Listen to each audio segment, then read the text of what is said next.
تم الإعلان أخيرا عن مدرب الزمالك اللي هيمسك الفرقة السنة دي، وهو برازوفيتش الصربي. مشكلة الإعلان بالنسبة لي دلوقتي إن هو متأخر. مش عارف أنت ليه مستني إيه؟ مستني كأس العالم مثلا؟ مستني فرق بقى لها أسبوعين خلاص عاملة معسكر. قعدت جنبك معتمد جمال مشكورا شهر عشان لو ما لقيتش حد هو يبدأ الموسم. ما ينفعش تعمل حتى مع مدرب يعني جاب لك دوري من لا شيء بهذا الشكل. ولكن تم الاعلان اخيرا. كان قدامنا 3 سيفيات، كان معانا واحد كراتي تاني، وكان معانا المدرب اللي هو عبد القادر ادو. اعتقد ان هو تم الاختيار اضعف سيفي نظرا للظروف الماديه.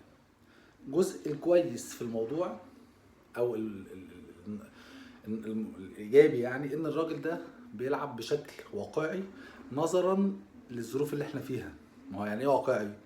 يعني بيعرف يلعب على قد امكانيات الفرقه. طب هو ايه مدرسته؟ مدرسته هي التكتلات الدفاعيه والحفاظ الدفاعي، وان اهم حاجه ان انا ادافع ما اخش فيها جون وبلعب على التحولات. طيب الطريقه دي هي طريقه الزمالك؟ لا، دي مش طريقه الزمالك. الجماهير بتحبها، اللي احنا بنلعب على الاستحواذ، دايما بنهاجم واحنا الزمالك والكلام ده كله. ولكن الطريقه دي هي اللي كسبتك الدوري السنه اللي فاتت، لانك كنت بتلعب فرق اقوى منك بكتير وبتلاعب سكوادات اعلى منك بكتير. ومش شرط اهلي وبيراميدز، كان في يعني كنت بتلعب سيراميكا وكسبتها، وبتلعب المصري وكسبته. كل الفرق دي كان عندها سكواد اقوى منك. ولكن وحتى في الكونفدراليه كنت بتلعب فرق كويسه وقويه، ولكن عرفت تكسبها بالطريقه دي. الراجل ده عنده الالتزام اهم شيء، الالتزام اهم من المستوى، وده شيء كويس. هيخلي كل المجموعه عندها امل انها تبقى موجوده في الملعب ويصعد شباب والكلام ده كله. هتعتمد على كام حد هي الفرده اللي هتفرق معاك، زي فتوح، زي بيزيرا، زي عبد الله مع سنه الكبير ده يقدر برضو يديك الموسم ده 60 دقيقه كل ماتش، تقدر تريحه مثلا في الماتشات اللي تعتبر سهله. مشيت حسام عبد المجيد، فانت مطالب ان انت لو هتلعب بالونش واسماعيل مش هيقدروا يلعبوا الموسم كله، فمحتاج تطلع مدافع من تحت او تأهل بقى الناشئ اللي كان قاعد ما بيلعبش خالص ان هو خلاص هيشارك. سكواد هيبقى محدود، هتلعب بيه هتخش بيه افريقيا. فالراجل مناسب للطريقه اللي ممكن نبقى نعرف نعمل بيها نتائج السنه دي، خصوصا ان انت ما عندكش صفقات، عندك وقف قيد.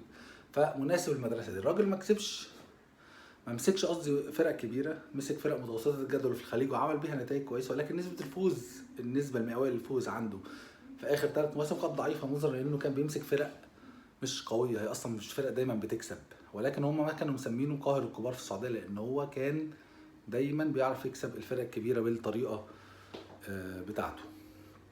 اتمنى. عندنا تخوف من جون ادوارد. اعتبر غلطته الكبيره الموسم اللي فات ان هو جاب لك مدرب تعبان واصر عليه فتره، في الاخر قال لك هي دي امكانياتكم. والحاجه الثانيه ان احنا ما بنحبش المدرسه الصربيه، عشان المدرب اللي جالنا ميتشو من كام سنه كان تجربه سيئه جدا. ولكن انا ما بعتمدش. الناس بتقول لك لازم مدرسه برتغاليه هي اللي بتنجح. طب ما هينيك فيرو كان برتغالي، وفي 100,000 برتغالي جم فشلوا في الزمالك وفي الاهلي وفي المنتخب وكل حاجه. الطالعين احسن مدربين في العالم. لما جبنا تردلي مع منتخب فشل. مش شرط البلد، مش شرط. جنوب افريقيا بتطلع مدربين. وسيماني كانت فتره ناجحه جدا مع الاهلي. فمدرسه والبلد والكلام ده انا ما بقتنعش بيه قوي. انا بقتنع بشخصيه المدرب وتكتيكه ان هو يقدر يوظف الفرقه ازاي. اتمنى ان هو ينجح. لسه ما بانش مدرب بطيخه زي فايلر مع الاهلي، كان جاي الناس بتتريق عليه مدرس العاب ومش عارف ايه ونجح. وزي يانيك فيريرا كان برضو مجهول وفشل. وحتى لو جبت اسم كبير مش ضمان للنجاح. ولا انا في مارتن يول مع الاهلي مثال. فالمدرب الاجنبي بالذات بطيخه. هيعرف يتعامل مع الدوري، هيعرف يتعامل مع الاعلام، هيعرف يتعامل مع الكلام ده كله، مع الضغوطات، مع الله اعلم.